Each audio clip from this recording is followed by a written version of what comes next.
Hello, everyone. I'm Kevin Gostola. I'm the managing editor for Shadowproof, also the curator of the Dissenter newsletter, which you can find by going to thedissenter.org. And that newsletter is one that covers Julian Assange's case. I'll be talking a bit about Julian Assange's case in this broadcast. And also, it's where you can find coverage of whistleblower stories, something that I cover regularly. So this is for people who regularly follow my work, but this is also for people who are stumbling on the work that I do. I recently returned from Washington, D.C., where I attended a rally called the Hands Off Assange Rally, which was organized in support of a action that was put together over months by Stella Assange to surround Parliament in London. And they formed a human chain. It was hugely successful, and we'll get to it. We'll come back to it. But I'm going to show clips of myself.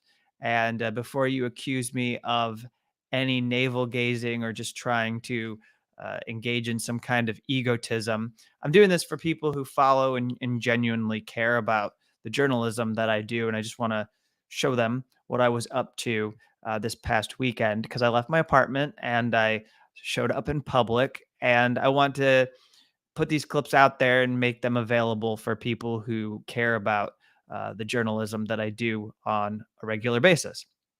And so if that's not you, just don't watch these videos at the end. But I'll begin with a clip that comes from the Sunday morning news program on ABC News, which featured retired Admiral Mike Mullen. And retired Admiral Mike Mullen is someone who was an official during the Iraq War, was somebody who was in a leadership position when it came to continuing the occupation and keeping that war going. Of course, that lasted all the way from 2003 into the early 2010s. And then he was involved in leadership when the Afghanistan war and occupation was ongoing, and retired in the early 2010s. So this is somebody who is not against wars. And yet I want you to listen to what was said. And I realize that today was a major day because Russia undertook strikes against Ukraine, targeted several locations, and there's a lot of escalation in the war currently, which is why it's important, I believe, and I never would have imagined I'd be recommending that people listen to retired Admiral Mike Mullen. But here, this is what he had to say on this morning show. Let's turn to Ukraine. You heard President Biden's comments. You heard what John Kirby just said. How do you assess the nuclear threat from Russia right now? Well, I have to take Putin seriously. He's got lots of options with tactical nuclear weapons from very low yield nuclear weapons. He's I believe, a cornered animal, and I think he's more and more dangerous. Just what's happened in the last 24 hours. That bridge was struck, which was logistically critical as well as very symbolic. So I think we have to take him seriously and think through what the requirements would be for us to respond to that. It also speaks to the need, I think, to get to the table. I'm a little concerned about the language, which we're about at the top, if you will. President Biden's language. President Biden's language, we're about at the top of the language scale, if you will. And I think we need to back off that a little bit and do everything we possibly can to try to get to the table to resolve this thing. So how do you see him saving face? If he doesn't come to the table, if Ukraine can't figure anything out, and you've heard Zelensky as well, yeah. How does he possibly save face, especially after what you said about the bridge? Well, it's very difficult to see it. We've been talking about since before this crisis started an off-ramp for him. I suspect it's in the east, if you will, with those 4 provinces or some combination of them with respect to how it all ends. And that really is up to, I think, Tony Blinken and other diplomats to figure out a way to get both Zelensky and Putin to the table and is typical in any war. It's got to end, and usually there are negotiations associated with that. The sooner the better, as far as I'm concerned. All right, so that's retired Admiral Mike Mullen. And not only is he saying that diplomacy is needed and that there needs to be negotiations between Zelensky and Putin, but he's also calling out Joe Biden and saying that the rhetoric has become rather bellicose and he's not quite sure that it could get any more intense and provocative. I'm paraphrasing what I think he's trying to very mutely his mute articulation of it. But when he's saying what Biden is talking, like what we're about, that usually translates into bellicose, warlike pronouncements about what the United States will do to defend and fight back. And that's the kind of thing that leads to further and further escalation. Of course, it's on the other side as well. This is not a one-sided conflict. This is something in which we're seeing the suicide bombing or the whatever was behind it, the blowing up of the bridge. That is on the Ukraine side, and then today, Russia, or in the last 24 hours, Russia is undertaking strikes on multiple targets in locations in Ukraine, and that's condemnable. But it's also a part of the war, and this is not the first time, though, that a general is the one who is speaking up and sounds like the person with a level head, the one who is saying that we are reaching a point where nuclear Armageddon is such a possibility, and yet there isn't leadership where people are discussing pathways for resolving and ending this conflict. In fact, you see people who run the US government who are quite content to keep the profits of the military industrial complex the priority and make peace not the priority, and to put us all at risk globally as far as the well-being of people who are impacted by what this does to the global economy. And then, of course, worse, if a nuclear attack were to happen, we would see millions of deaths, and it would mean very terrible things for humanity. But back in February, you had, of all the people you could think of to deliver this message, General David Petraeus on CNN discussing how it was wrong to corner Putin because he has nukes. So here's that clip. We've seen him twice since this started threaten the use of nuclear weapons. Right now, he's got his nuclear deterrence forces, and they've been put essentially on alert. So they are a step closer to being able to launch a nuclear weapon. Do you think he would do that? Well, I would certainly hope not. But again, you don't ride on hope, you ride on reality. And what we need to do, number one, is take that very seriously. And then number two, we have to start thinking through, how do we provide Russia an out? I mean, you never want to put a guy who has nuclear weapons truly in a corner where he feels that he has nothing left to lose. So as the weight of the world is coming down on him, on his economy, his financial institutions, and his forces in the field, and again, the Ukrainian will is so incredible to see what they are doing, to see their president. You know, he was a comedian who played the president on TV, and this is the role of a lifetime. He should get an Academy Award and many other awards for what it is that he's doing this. He's a natural. And to see all of this come together for the Ukrainians, who have nowhere near the mass that the Russians can bring to bear, but they're defending their homeland, and they're doing it with a home field advantage. So what we need to do is start thinking about, how does Vladimir Putin get out of this? What can we discuss with President Zelensky that can be provided in these diplomatic negotiations that are just beginning today to provide Putin some way out, but obviously not capitulating to the demands that he has placed on Ukraine or on NATO and the EU. All right, so that's Petraeus, and Petraeus is implicated in many, many war crimes when it comes to Iraq, especially. But of course, he was a military general while the war was unfolding in Afghanistan. He's somebody who allowed torture to happen while he was in command of military forces.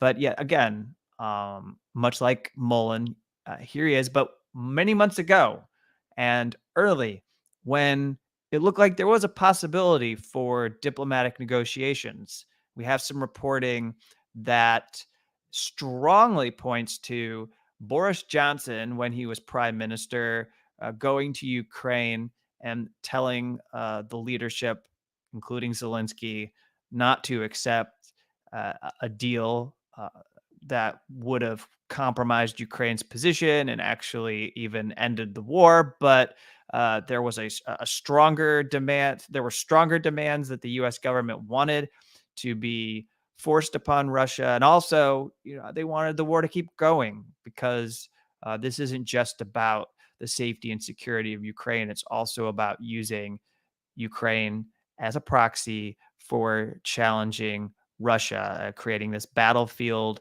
that allows the US to continue to weaken Russia as a power in the region. And so uh, I'm showing this clip not because Petraeus is a figure who has any redeemable qualities in my view, but I'm showing this because there are military officials who recognize just how close we are to nuclear attacks, something happening. And if Putin fires a nuclear weapon, the U.S. is probably going to retaliate and may fire a nuclear weapon as well. So that would be terrible. And if the tit for tat soon includes the firing of nukes, that kind of madness to me marks the end of humanity. We should all be terrified of where we find ourselves at this moment. And so I play this clip and I point to military officials because they seem to have a grasp of war. Antony Blinken does not seem to have a grasp of what it means to be involved in war and what your enemy or your opponent in a war can do to you. And the fact that it's not one sided, that your actions are going to be met with reactions, and that you can't just call Putin names and demonize him and try to isolate him on the world stage with rhetoric, because that's not going to stop him from acting aggressively and doing something that tremendously impacts not just the people of Ukraine, but everyone around the world. And like they both said, back somebody into a corner, and if they have nukes, you don't want to know what they decide to do and whether they're going to use them. You take it seriously, the fact that they have those nuclear weapons. And so when we talk about the risk of nuclear Armageddon, it's not abstract. It's not like, oh, how did we get here? What are we going to do to stop Putin from doing this? It also requires us to reflect on what the US government and NATO are doing through their actions and their support for Ukraine, and how to pull everything back so that we do not make any further mistakes, or take any further actions that are going to lead towards detonation of a nuke somewhere. And it may even be accidental. There may be miscommunication that goes on between people because of the fact that the war has escalated, and people take something that was said the wrong way, and then you have not just a crisis anymore, but you have serious, serious, widespread death and destruction. So with that, I move on to another aspect of our U.S. government that is worth highlighting, which is the continued case against Julian Assange, which those who follow this channel know I have been doing this work regularly to cover. I have a forthcoming book called Guilty of Journalism, the political case against Julian Assange, that will be out in February, on February 21st of next year. And I'm putting the finishing touches on that book right now with Censored Press and Seven Stories Press. I'm hugely excited for it. I had the opportunity to travel to DC to participate in this rally in DC about keeping hands off Assange, dropping the charges against Assange, but it was organized in support of Stella and the fact that as Julian Assange's wife, she went out there, she put herself out there, and she did this organizing work to get people to pledge to form this chain around Parliament, and it turned out to exceed, I think, all of their expectations. They got somewhere between 5 to 10,000 people to come out. And so before I get going and get too carried away with this, I have clips that I want to show. And I'm making these available to people who regularly watch this channel. So the first one is just to show you, this is a clip from my speech at the rally. I was honored to be able to speak right before Chris Hedges gave his keynote speech. And I actually spoke after a friend and colleague of mine, CIA whistleblower John Kiriakou. But there were many speakers there that day, and they had some very good words. These were the words that I came up with, some of the words I came up with during that rally. I made this trip regularly when Chelsea was on trial and she was going through her court-martial. I was one of like 5 journalists that was traveling, which was bizarre because there are quite a number of journalists that live in New York and DC, and they can make this trip fairly easily compared to what anybody who lives in Chicago or on the West Coast might have to go through in order to do this regularly. We've had quite a conversation, a really good dialogue today about journalism and the failure of journalism and what it means to be a journalist. And it's quite clear to all of us that Julian Assange is a journalist. And that's the focus of a book I've been working on for the last 8 to 10 months called Guilty of Journalism, that's coming out in February. And I've spent quite a long time trying to prepare a guidebook in the eventual possibility that we don't want to be a possibility that Julian Assange is here in the United States in 2023 or 2024. But that's why we're all here today. We are here to prevent it. And we're here today because Stella Assange organized this amazing show of support in London that far surpassed anything we could have imagined. Somewhere between 5,000 to 10,000 people potentially that came out in London, of all places, and then people around the world said, that's not going to be the only event. And that was inspirational to me. That got me to buy an airline ticket and come out here to be part of this event, to join with you with this group. And Julian Assange is a journalist. He's not a source. The New York Times always likes to pretend like he's a source so that they do not have to take responsibility for what he did, so that they do not have to show solidarity with him, so that they don't have to treat him like a partner. Bullshit. And Holger Stark of Der Spiegel is absolutely right that the 5 media outlets, the main corporate or establishment news outlets that worked with WikiLeaks, should put out an appeal that says free Assange, that they should unite together, and that would be hugely powerful. But if they're not going to do that, then it falls on us in order to free Julian Assange. It falls on us to have moments of confrontation, not violent. We don't need to intimidate or harass anybody. But it falls on us to find ways that we can create moments that are capable of shaming people like Antony Blinken, like Mike Pompeo, like Merrick Garland, and others who might do events out in public. The kind of thing that you all know what to do because you're seasoned activists and you've been doing this for a very long time and you're here and you're dearly committed to this cause. You have to create these opportunities like what Abby Martin did with the people who were at the Summit of the Americas to challenge this empire and what they were doing. You have to create those moments. You know, she stood up for Shireen Abu Akleh and was making a big point about whose lives are valued and whose lives are not valued by this country. So that was a clip from the speech that I was grateful to be able to have an opportunity to deliver. This wasn't really a speech. These were some of the remarks that I had in my head after listening to something like 15 to 18 other people before it was my time. I stood there.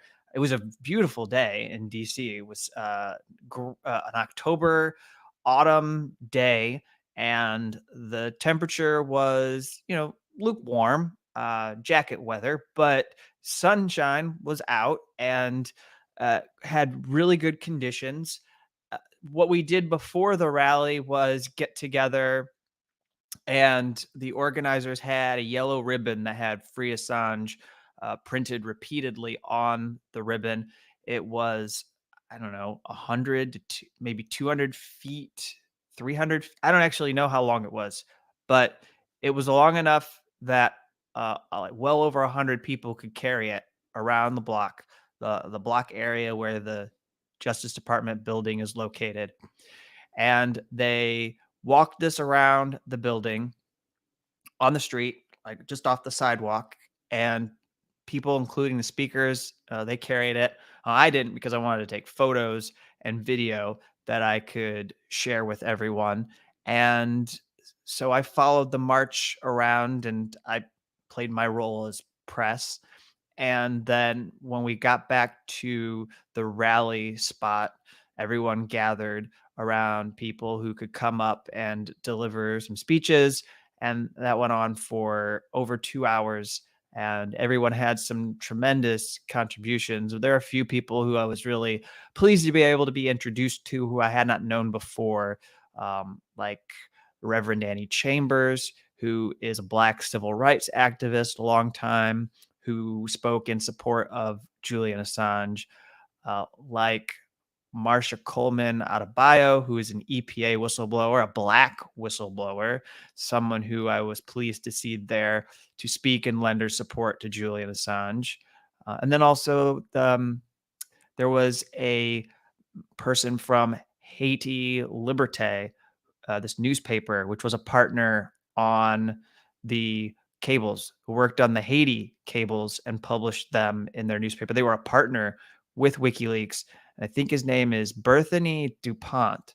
I may be getting that wrong, but they were there and spoke in support of Assange. So it was good to see that. Anytime somebody who worked and collaborated on those files, publishing them, is willing to come out and speak to free Julian Assange, I listen to what they have to say, because they could tell you the reality of what it was like to work with WikiLeaks, not the caricature that we get from our outlets in New York and DC, but the knowing what it was like. This is what you get from Der Spiegel too, from Germany, that this was really what you normally would get if you work with a media publication, that there was freelancers or people brought in to work on these documents, and it was collaborative.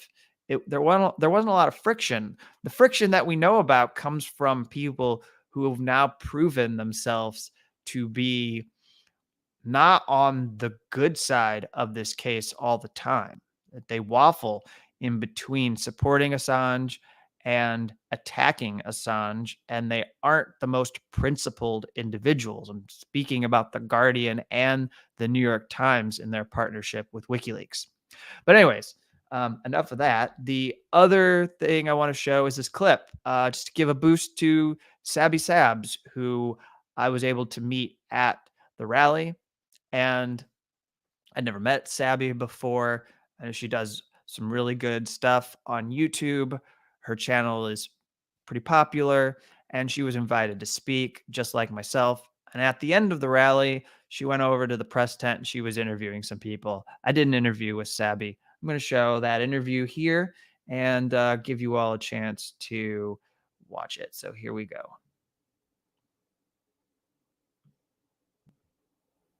All right, I'm here with Kevin. Kevin is a Chicagoan. Did I say that correctly? Yeah, you did. Okay. All right. So Kevin and I are out of towners here who came in for this event. Can you tell everybody why you decided to come for this event and why you feel like Julian Assange is really important for people to pay attention to? I found what Stella Assange and all the people in London did to be hugely inspirational, and it moved me to not just sit in Chicago and watch this event over a live stream, but to come here and add my voice to a roster of speakers, very esteemed speakers, including yourself and others like Chris Hedges and John Kiriakou and Ben Cohen, who would get up there and crystallize for everyone what it means right now. I mean, we're in a pivotal moment because there is an appeal that is moving through the UK courts. And there's an opportunity to get behind that because now, for the first time, Julian Assange and his legal team will get an opportunity to argue these wider issues that were not on the table before. And these are issues that people who care about this case have been wanting to be front and center. I had people many times when I covered the US government's appeal during the earlier round, before the extradition was approved, who complained and said, why are we just talking about Julian Assange as somebody who's become mentally ill and unstable? Why are we just talking about Julian Assange as somebody who's sick and is going to die in prison? I don't like that. I want to talk about why we need Julian Assange and why we need journalists like Julian Assange, why we need documents that can show and expose war crimes. I want to talk about press freedom and freedom of expression. I don't want to talk about whether he's going to commit suicide in prison if he comes to the US or not. That's truly dark. And yet that was what those hearings were about, because that was the issue that was on the table, that an earlier judge had actually ruled that it would be oppressive for health reasons if Assange was extradited to the United States. Now, we can't forget that. And we also should be really upset and irate at the fact that the US State Department, with the figurehead of Antony Blinken as Secretary of State, was able to intervene, effectively meddle in the case by submitting a note to the UK Foreign Office that gave these diplomatic assurances that are not worth the paper they're written on. That's what a lot of people say. And I think it bears repeating, because these were assurances that even if tested, and their lawyers got a chance to test them in a 2-day hearing, they're not proven. You can't rely upon them. Things like, oh, he could be transferred to Australia to serve a sentence. Right. Oh, he could go to the United States and he won't be put in solitary confinement. And we will make sure he has available mental health care. Well, we can get into all of the reasons why those are bogus assurances. But I think the focus on our minds right now is, what can we do to get this Justice Department to back off and no longer pursue this case? And I think that's what today was about, was being here and showing them that this entire globe is tuned into this case, because it's not just DC and London. We had Melbourne in Australia that had a day of action. And right now, there are events that are going to be going in the Central and Mountain time zones and in the Pacific time zone. There's an event in Seattle. There's a San Francisco Bay Area event. So everybody looked at what Stella was doing and they were inspired.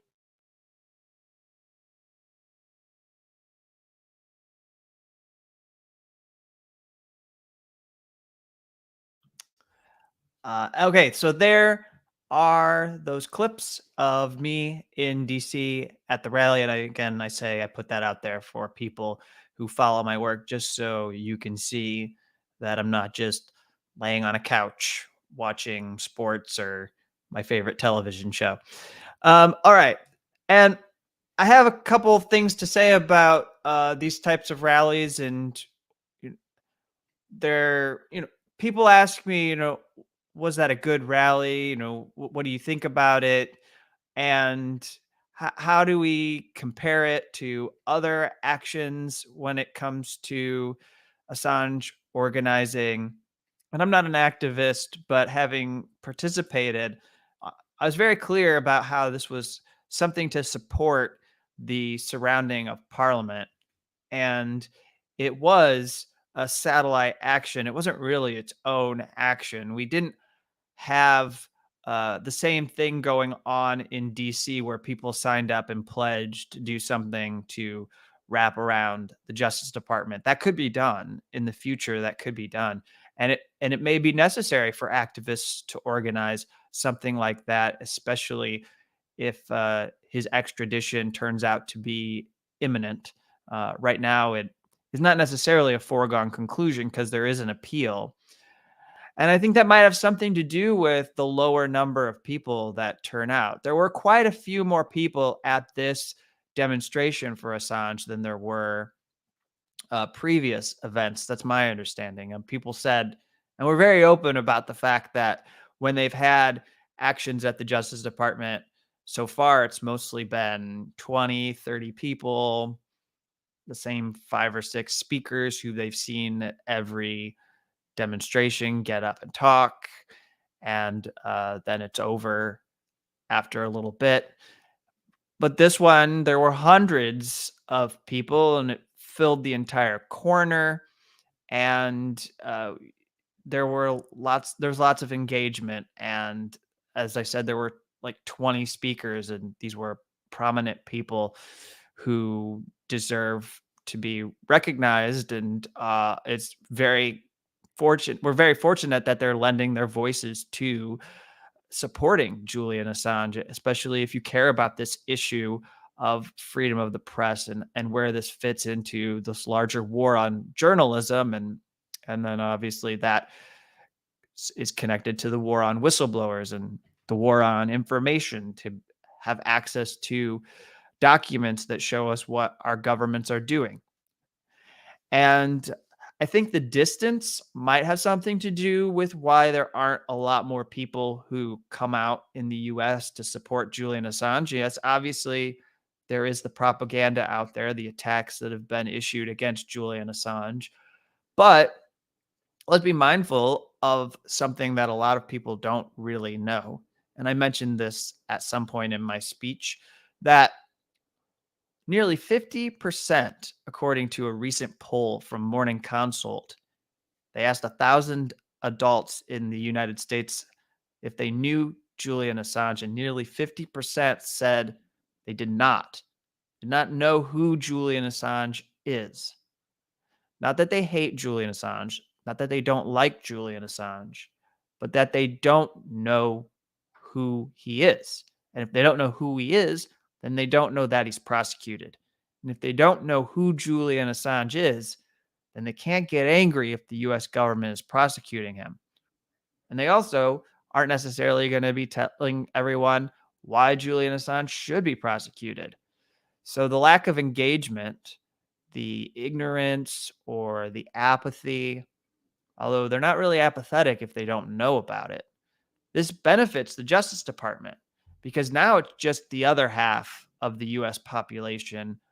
If we take this to be representative, and I actually think it is pretty representative, then there's the 20 to 25% that do despise Julian Assange, but they're not very vocal. They're only vocal when it serves their own message. Like if they get angry at Putin, then they might want to blame a certain range of figures. Like if Republicans win, then they might want to go through and do their tribalistic act where they blame like Snowden, Assange, Glenn Greenwald, and all kinds of other figures who they think are responsible, when that's not exactly how power works. I think you know what I'm saying. And then there's the other, let's say 20 to 25% that do have some sympathy and do care about what is at stake in the Assange case. And then it's the objective to turn them out and mobilize them to demonstrate and show the Justice Department that this is something they should not be doing. But that becomes difficult because sympathy doesn't always mean that some group of people will actually act. So that's the difficulty of activism. And I don't know exactly how we get more people, but I do think that eventually, and I was sort of saying this already, if he is going to be brought to the US, that's going to turn people's attention. It's going to be in the media, and that's going to be something that gets people more aware of Julian Assange as a person. It'll be both good and bad, but you know that I'm going to be around. And when he gets coverage in the establishment press, I will be documenting the way in which that gets covered and responding to it, just like we did with the interview, or I wasn't really an interview, the panel, and then the kind of confrontation that Stella Assange got to have with John Bolton on Piers Morgan. I did a long clip, but it did really well on this channel. Did a long clip of Stella being able to confront war criminal John Bolton. And that clip, that segment translated into a chant at the rally as people marched around. They went around the Justice Department saying, jail John Bolton, free Julian Assange. A message we all should get behind. And so I think that if you're worried about whether the number of people coming out is going to be enough to free Julian Assange, that's fair. But there's a lot that is making it difficult for organizing.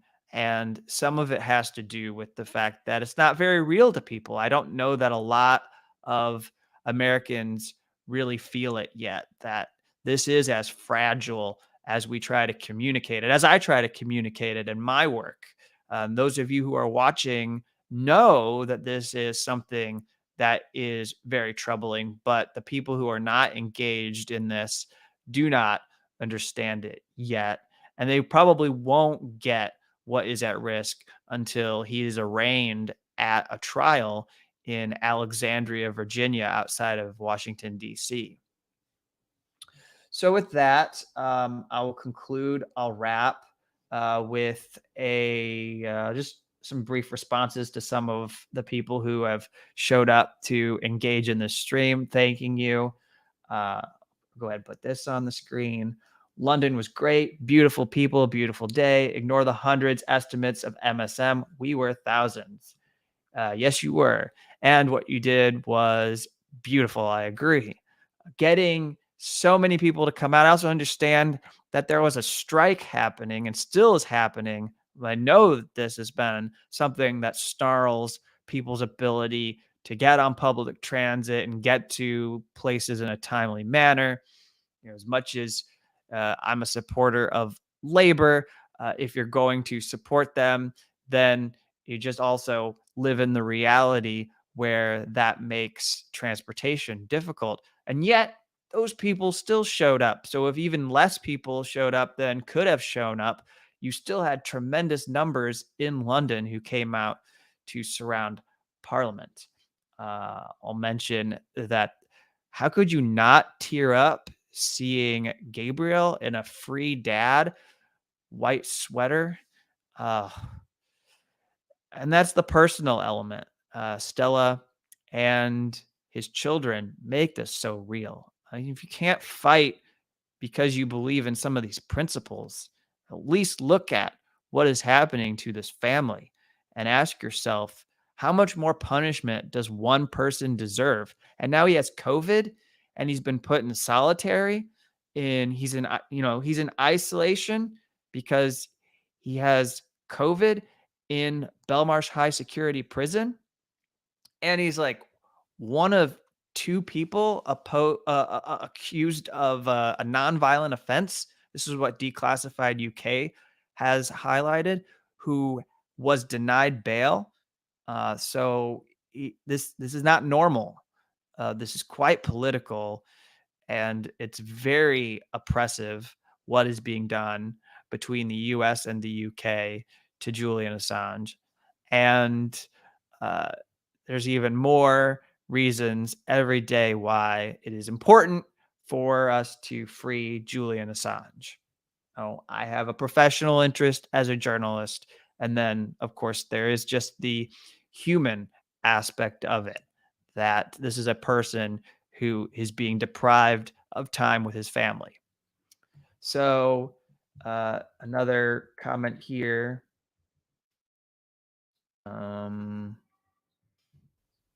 I'll just put up Teresa here. Terrific speech you gave at the rally, Kevin. Watching every bit of these. So awesome. Stella's gratitude and the energy is necessary to help carry the work to US and DC. It will ramp up. I think that's good optimism. So thank you for that, because I do think it'll come. If we're not seeing it here, it's because he's imprisoned in the UK. He's not in a jail in DC, so people don't feel it. People don't feel the existential crisis. And lo and behold, I remember your appearance. Good job. Thank you. Thank you for that. And then I'll put up one more comment. And this is from Connie. It's so great to be able to watch journalists grow their skills and proficiency in interviews as well as their confidence. Sabby is wonderful. Yeah, it was really good to meet her. It was good to run into all kinds of people while I was in DC. And I look forward to interacting with them more. Although I dread the fact that it may mean that that's because the prosecution against Julian Assange has not been dropped by the Justice Department. So here is where you can go to subscribe, and please subscribe to the channel before you leave this video or this broadcast. But also, if you're not a subscriber of the Dissenter newsletter, at least the free part, please do. And then if you happen to have a few dollars every month, there is a exclusive paid part to the newsletter in which I do and I produce content that is just for the people who are able to help support this independent journalism that I do regularly on Assange and whistleblowers. And then occasionally, but it's going to start being more than occasionally because I think it's important to feature more voices. There are freelancers that I bring in, people like Mohammed Almazi. I published work by Kit Clarenberg before, but there's more collaboration that I'm hoping to do, especially in the next year. And that's made possible by the several hundred that I have who are willing to give. And I'm grateful for them and their willingness to give to help me do the work through the Dissenter newsletter. This is a project of Shadowproof.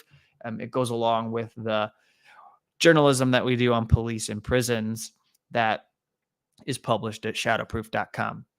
So thank you for tuning in to this broadcast, and you all take care of yourselves, and I'll be back soon with another stream.